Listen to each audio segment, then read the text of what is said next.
Hashem, ce soir, le 27 Sivan, il y a un des grands Tanaïm, aussi de Tanaïm, Rabbi Hanania ben Teradion. Rabbi Hanania ben Teradion, c'était un des 10 martyrs que les Romains ont tués. Okay?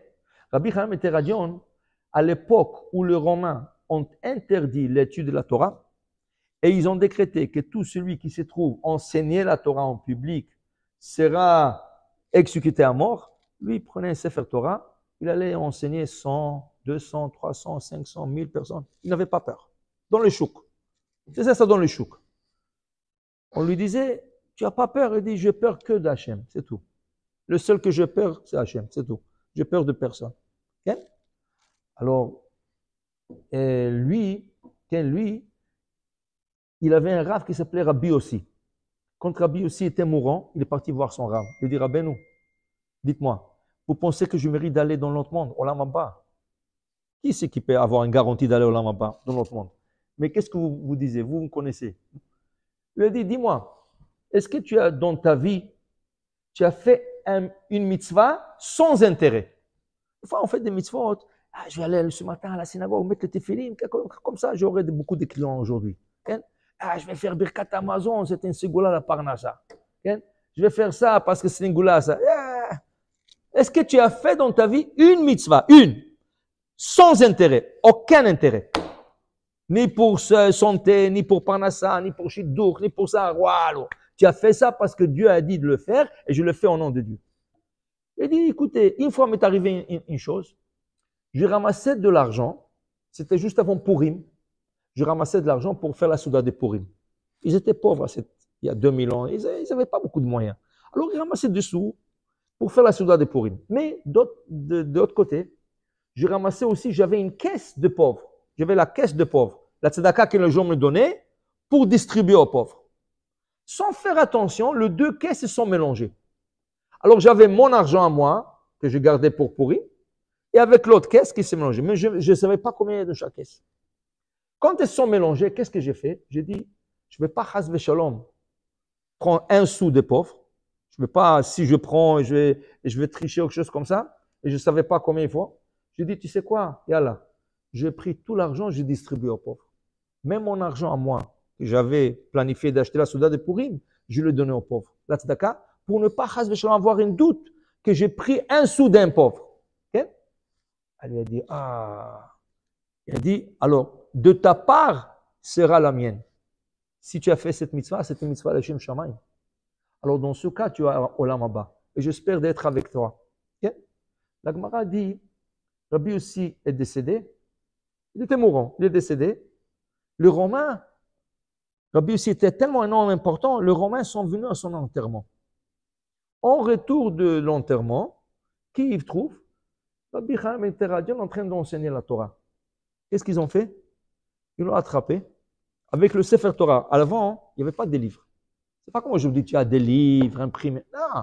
Avant, tu prenais le Sefer Torah lui-même, le Sefer, et tu lisais, et tu traduisais, et tu expliquais, et tu donnais des commentaires. Ils l'ont enroulé avec le parchemin du Sefer Torah. Ils ont pris du coton, de boules de coton. Ils l'ont mouillé, ils les ont mouillés, ils l'ont mis sur le cœur. Parce que le coton, quand il est mouillé, il ne prend pas feu. Ils l'ont mis sur le cœur et ils ont allumé le feu sur le Sefer Torah. Tous ces élèves ils étaient là. Ils ont dit, Rabbeinu, qu'est-ce que tu es en train de voir? Qu'est-ce que tu es en train de voir? Il me dit, je vois que tous les lettres de Sefer Torah, ils sont en train de s'envoler. Alors ils souffraient les pauvres, parce qu'ils brûlaient, mais ils ne pouvaient pas mourir, parce qu'il était alimenté par le coton. Alors le bourreau, le goy, il a vu qu'il souffre. Il dit, écoutez, si je vous aide, vous m'emmenez avec vous dans l'autre monde. Il dit, je te promets, si tu m'aides, tu enlèves le boule de coton, je te promets, je t'emmène avec moi dans l'autre monde. Le bourreau, tout de suite, il lui a enlevé le boule de coton. Le rabbin, il a pris feu. Il est mort. Qu'est-ce qu'il a fait ce bourreau? Il a sauté dans le feu. Une voix céleste est sortie. Et elle a dit, Rabbi Hanania ben Teradion et le bourreau, tous les deux en Lamaba. Qui était présent dans ce moment? Rabbi Uda Anassi, Rabbi. Quand il a vu ça, il a vu la voix céleste, il dit, c'est pas possible, autant que juif. pratiquant qui essaye d'arriver au Olam Haba, je n'ai pas de garantie. Même lui, il n'avait pas de garantie, point. Mais, et ce goy, en 1 minute, il est monté au Olam Haba. Alors, Rev, il pleurait. Il dit, ça veut dire, regarde, il y a des gens qui méritent au Olam Haba en 1 minute. Il y a des gens qui travaillent toute leur vie, 70 ans, 80 ans, 120 ans, ils savent même pas s'ils vont arriver au Olam Haba. Okay? Ça, c'est Rabbi Chaim Teradion. Tosfot, là-bas, sur la page, c'est Avodah Zara, page 3b. Tosfot dit quelque chose de très intéressant. Quand ils ont tué Rabbi Chaim Teradion, la chute des Romains a commencé. Où sont les Romains aujourd'hui? Disparus. Qu'est-ce qui reste? Des ruines, des cas, de poteaux, de statues, rien. Tout est des colonnes. Qu'est-ce qui reste d'eux? Rien. Comment? Tosfot dit, quand ils ont brûlé Rabbi Chaim Teradion, à ce moment-là, leur chute a commencé. C'est pas du jour au lendemain, mais ça a commencé. Et petit à petit, et ils ont disparu complètement. Ils ont disparu. Pourquoi? Parce qu'ils l'ont brûlé avec le Sefer Torah. Okay? Qui était son beau-fils? Ni autre que Rabbi Meir Baal Haness. Rabbi Meir Baal Haness, il a épousé Brouria, qui était la fille de Rabbi Chaim Teradion. Rabbi Chaim Teradion, avec sa femme, ils avaient 2 filles. Brouria avec une autre célibataire. Okay? Quand ils ont tué Rabbi Chaim Teradion, ils ont pris la célibataire. L'autre était mariée, alors ils n'ont pas touché, c'était avec Rabbi Meir. Ils ont pris la célibataire et ils l'ont mis dans une maison de prostitution, okay? Malheureusement. Et Brouria, chaque jour, disait à son mari, dis-moi, ma soeur, je ne peux pas laisser là-bas, ma soeur. Il dit, mais je ne peux pas rentrer là-bas. Comment je vais faire? C'est dangereux de rentrer. Ils ont des gardes, ils ont des gardiens. Et lui supplier. Un jour, il a dit, écoute-moi, moi je vais aller là-bas. Je vais essayer de sauver ta soeur. Mais une chose, si elle s'est impurifiée avec un goy, j'ai aucune garantie pour elle. Je ne peux pas rien faire pour elle. Si elle est restée pure, je pourrais peut-être la sauver. Il est parti là-bas. On l'a vu montrer comment il s'est déguisé comme un goy, comme un lord, quelque chose comme ça. Et il rentre. On lui dit, voilà, vous avez des femmes ici, choisissez. Il cherchait jusqu'à il connaissait, il a vu. Il dit, voilà, c'est là, je vais celle-là. Il dit, ok. Alors, quand il ne savait pas que c'est lui, il était déguisé. Il dit, ok, viens avec moi. Il dit, écoutez, monsieur, je ne peux pas aller avec vous ce soir. Il dit, pourquoi? Sur la robe, il y avait une tache rouge. Ce n'était pas du sang, c'était du vin. Elle s'est versée du vin. Elle a dit, écoutez, je viens d'avoir ma période de menstruation et je ne peux pas aller avec vous.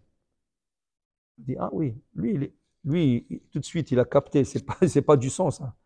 Il a capté que c'est un autre liquide, du vin, quelque chose comme ça. Pourquoi il l'a fait? Parce que chacun qui venait la demander, elle lui disait ça, pour rester pur. Alors il a compris qu'il était pur. Alors il lui a dit, ok, je suis ton beau-frère. Je vais essayer de la sortir, de se sortir ici. Il est parti voir le gardien, il dit, écoute, moi je vais acheter la fille. Il dit, je ne veux pas acheter la fille. Si c'est rien que tu vas avoir le plaisir, tu ne veux pas acheter la fille, on ne vend pas des filles ici. Il dit, écoute-moi, je te donne de l'argent, tu me lâches la fille. Il dit, je ne peux pas. Il dit, pourquoi? Il dit, parce que chaque soir, il vient ici compter les femmes. S'il va manquer une femme, ils vont me tuer.